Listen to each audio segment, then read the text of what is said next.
We focus more towards that data governance involving using data to drive policy decisions, set goals, and enhance transparency. We're using analytics for improving citizen and organization service to have an improved decision making through deeper insight to needs, program, and budget. Now, to get a strategic view to manage delivery of citizen services requirements, supporting better decision making and the best outcomes. So the citizen service analytics trending this day, we predict and target the needs of citizen more accurately. We match the program and resource it to meet the highest priority citizen needs. We position resources to focus on high priority services areas also. The things are listed here maybe may not be visible to you, but uh, based on the analytics, we focusing more towards the citizen priorities, the citizen needs, and based on that, we predicting the things. We automate the processes for more efficient and effective service delivery. We scale to serve the needs of national, regional, and municipal government and specific agencies' requirements. We leverage analytics for a smarter government and analytics for the smarter cities. Now, the COVID pandemic and the analytical dashboard is known to everyone. We predicting, based on the trend, we predicting so many things, that in which city, what, how many cases. Every day we monitor the day-to-day scenario of COVID pandemic all over the world and in India also, and how to, contend those areas, how to limit those areas in terms of spreading the infection. We were doing based on the analytics, and now when the vaccine has come up, we are also predicting the probable answers which every citizen has, that how much the impact of that which medicine is high, that impact rate is also, we will get the insight based on the data analytics. So in the present scenario, the data analytics has played a very crucial role.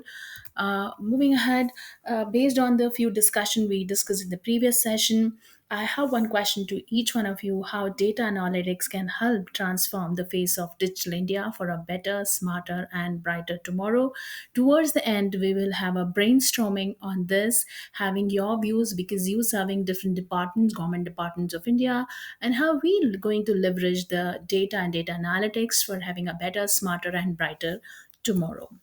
Now, that's the first case when I said, 2017 is the earmark date when we talk about data analytics, but because we started using data analytics to catch hold of the tax evaders, and leveraging data analytics to the tax evaders is my opening case today, where by analyzing the historical data about the reactions of the taxpayers on receiving tax notices can be summed up to predict their next move. So predictive analytics can also be developed sophisticated risk profiles, analyze trends, flag potential audit issues, and identify higher risk cases for a deeper investigation, purpose potentially to cutting off avenues for fraud even before they take place. So we are actually, this government is leveraging data analysis to catch tax evaders.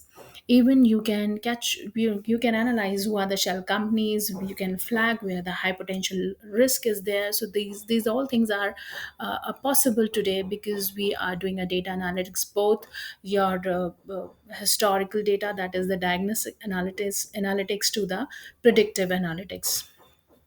Now, smart cities, the 100 smart cities. This is my next case, that smart cities in India to get data driven governance, and how this current government is doing as a major and a mega plan. So, the Ministry of Housing and Urban Affairs, that is a nodal authority for smart cities mission, has asked each municipality of 100 smart cities to appoint a departmental data champions and push for a data alliances. This is a part of smart cities mission. Data maturity assessment framework has been designed. The central government has taken this step to understand data and pattern at the city level.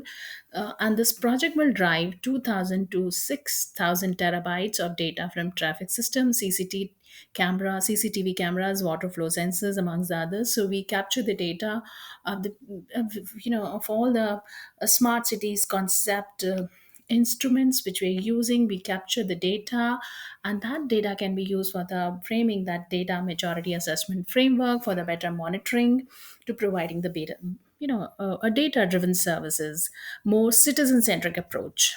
The next case, which I have mentioned in my previous session about the Kerala Water Authority (KWA), where the big data is the game changer for Indian government in e-governance. The Kerala Water Authority of Government of Kerala is using IBM's analytics and mobility solution to analyze, monitor, manage water distribution in its capital, Thiruvananthapuram. So in this case, the government of Kerala is using IBM's analytic and mobility solution to analyze, monitor, and manage water distribution in its capital. Providing equitable water supply to all the household is a challenging task, and due to various reasons such as bad pipelines and unauthorized use of water, water supply is not easily accessible to all the citizens of the city. So, with the help of big data analytics system, the data monitored by IBM and KW is tracking the water meters across the city. It resulted in improved revenue collection. Also, with the big data solution, KW aims to achieve 100% success in inequitable water supply with the ability to monitor and flag irregularities in water usage using sensor and intelligent meters.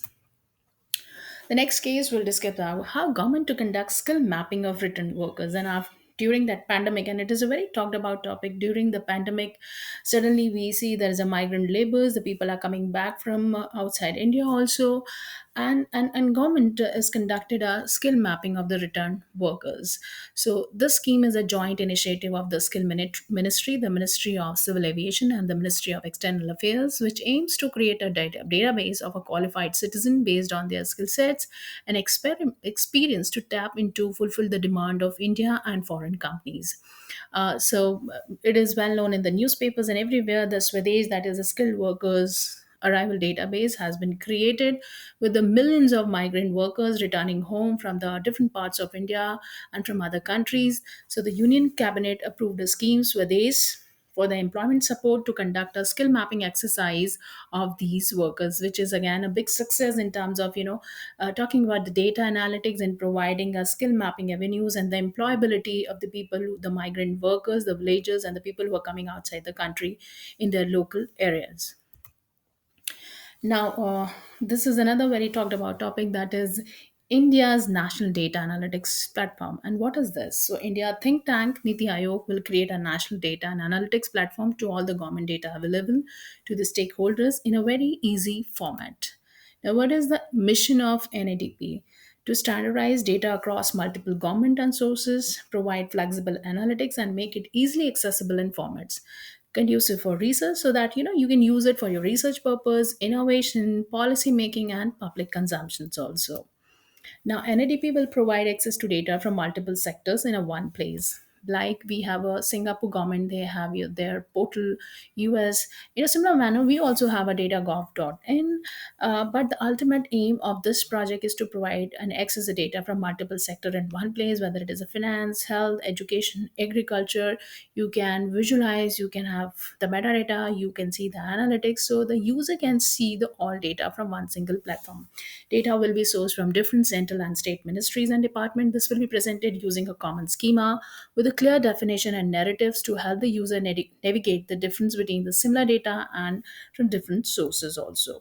So the on 23rd January 2020, Niti Aayog released its vision for the National Data Analytics Platform with an aim to democratize the access to public government data through a world-class user experience. The first version of this NADAP is proposed to be released very soon in 2021. And this is the key features. If you can see, this is the platform, and the features data export in a machine readable format.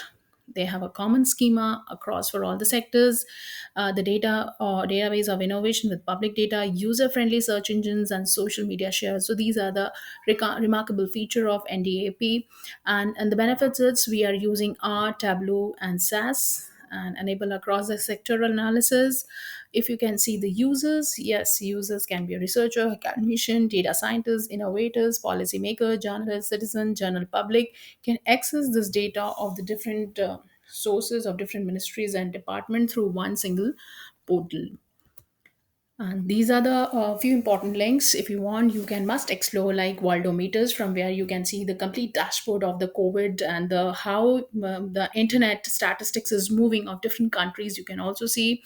You must explore the US data site, and the SG, that is the data gov SG, that is the Singapore government website, and the India stats, to have an idea that what this data analytics and the data dashboard of a nation is talking about, what India is aiming in that national data analytics platform, and whether we have a datagov.in, what kind of data are available, and why people are harnessing more on data analytics. If today all of us were sitting in this room, we working on different data, and why can't we have a one single schema so that my data may speak to your data, and we can speak to each other's data, may integrate, and probably by one common schema and a one common column we can integrate whole data, so the data may speak to each other and can talk lot about when we talking about making any decision, and making any policies, when we're talking about the welfare of any scheme. It's so easy when we have all the collaborative data in one place.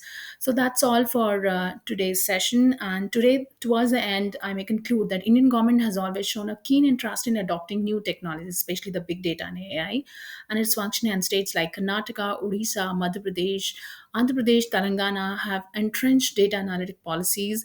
With this collaboration, it aims to bring about better transparency while efficiently delivering services to the citizen. Data is an important asset to the government, and the roadmap to build analytic framework to integrate data in a public department is quite promising and will transform the entire nation digitally. This would require government to develop a strategy which merges industry and academia to build successful data and analytical capabilities. That's all. These are the few reading material. Thank you.